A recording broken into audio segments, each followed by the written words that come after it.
Good morning. This is Kasturi Day. I was discussing about the energy chapter according to ICSE syllabus class 7. It's a physics chapter.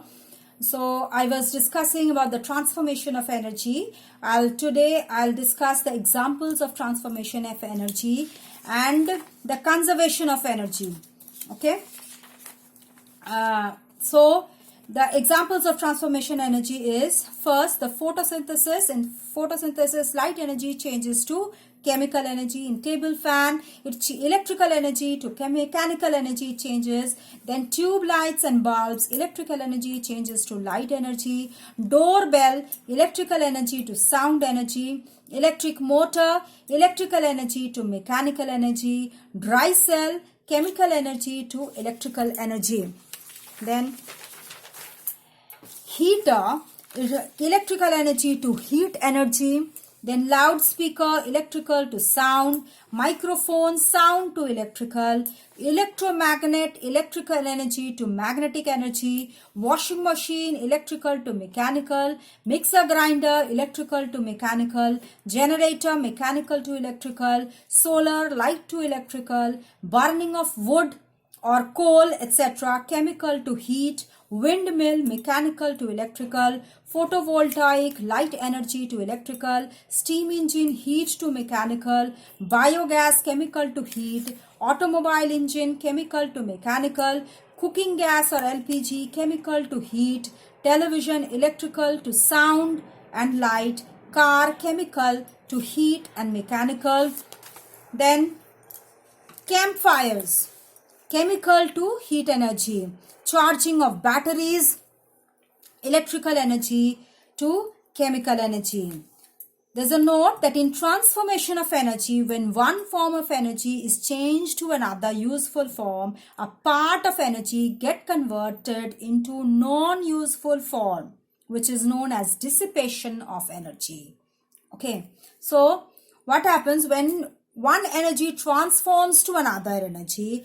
Part of the energy, part of the useful form of energy get transformed into non-useful form, and that is known as dissipation of energy.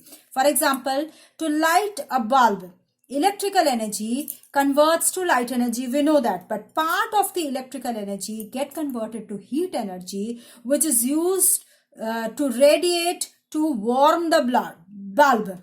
Okay, that is the dissipation of energy. That is not produced to, that is not transformed to totally into light energy. Some part into heat energy, which is lost, which is used to radiate and warm the bulb. Okay. Then conservation of energy. What is conservation of energy? In an energy transformation, the total amount of energy remains constant. Okay. The total amount of energy remains constant. That is known as the principle of law of conservation of energy. Okay. Now, law of conservation of energy. Energy can neither be created nor destroyed, but it can be transformed from one form to another. Okay. Now, in mechanical energy, for transformation between potential and kinetic energy, the law of conservation of mechanical energy takes the following form. In the absence of friction, potential energy and kinetic energy, the sum of the potential energy and kinetic energy remains constant. K means constant. Okay. So in mechanical energy, from potential energy, when the conversion of the transformation of potential energy and kinetic energy takes place one into the other, the law of conservation of mechanical energy takes in the form that potential energy and kinetic energy, the sum of the two, the sum of the potential and sum of the kinetic energy remains constant. Okay. So for example, in roller coaster, what happens when it operates on the principle of conservation of energy? Okay, initially some work is done to put the roller coaster car at the position A. This is the position A. Okay, this is the position A where the roller coaster car is. First position where potential energy is equal to E and kinetic energy is equal to 0. Okay. This is the stationary position from where it is starting. Okay. Now, as it moves down to the position B, Okay, when it is moving down to the position B, potential energy becomes 0 and kinetic energy becomes E. Okay. Again, when it is moving to C position, it is rising up, where potential energy becomes E1 and kinetic energy becomes E minus E1. At this position, so at each position we can see that A, B and C, we can see that PE, that is potential energy plus kinetic energy, is equal to E. Okay, that means sum of the potential energy and kinetic energy is same, where friction is neglected. If friction is neglected, that time what happens, that the sum of the potential energy and kinetic energy remains same. Okay, now we come to an example where we see that potential energy and kinetic energy remain same. For example, PE is plus KE is equal to 40,000 joule. First position where PE is equal to 40,000 joule, no kinetic energy is here. Then when it is coming to the second position, we see that PE plus KE. PE is equal to 20,000, KE is equal to 20,000. So it becomes 40,000. Again, to the third position, PE is equal to 7,500. Potential energy is decreasing, kinetic energy increasing because the object is moving. KE becomes 32,500. If we do the sum, we can get 40,000. Again, when it is at this position, we see P is equal to 5,000, K is equal to 35,000. Again, this sum is also 40,000 joule. So, we see that in every case, the potential energy and kinetic energy, the sum of the two is the same. Again, another example is vertical ball when it is falling. Okay, it also is on the principle that conservation of mechanical energy.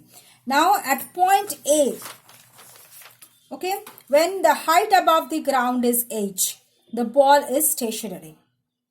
Then PE there, when the ball is stationary at the above the ground level, okay, when it is above the ground level,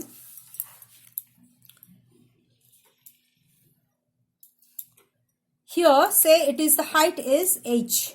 This position height is h. Okay. So at this position what happens? The potential energy is maximum. Here PE is max at this height.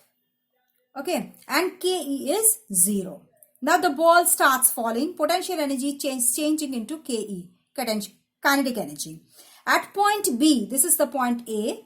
Then at point B, we can see that half of the potential energy is changing to kinetic energy.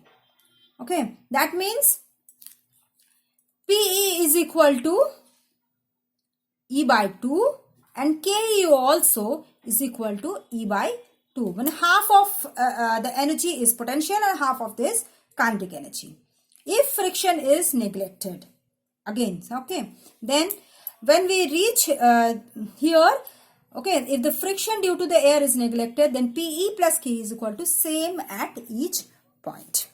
Okay, so we come to the end of this energy chapter. If you have any doubt, please do write in the comment box, and I'll discuss with in the next videos, I'll discuss the question answer section of this energy chapter. If you like the video, press the like button, and if you are a new viewer to my channel or have not subscribed yet, please do subscribe so that you can get the notification of my next video. Thank you.